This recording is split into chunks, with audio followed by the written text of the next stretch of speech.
Si Pedro, habang tumitingin kay Nena, sabi, "Nena, para kang kape." Nena, medyo nagtataka. Sabi, "Kape? Bakit ako kape?" Pedro, tinitigan siya ng seryoso.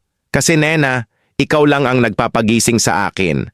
At syempre, kung masyado kitang matamis, baka maging latte na ako." Nena, nagmumura. "Hala Pedro, so sweet. Kaya pala laging ako yung hahanapin mo."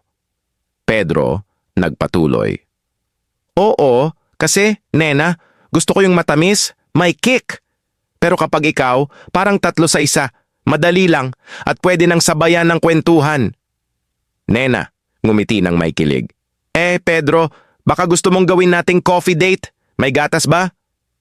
"Pedro," sabi ng malandi, "kung gatas lang, Nena, siguradong hindi kita bibigyan ng instant.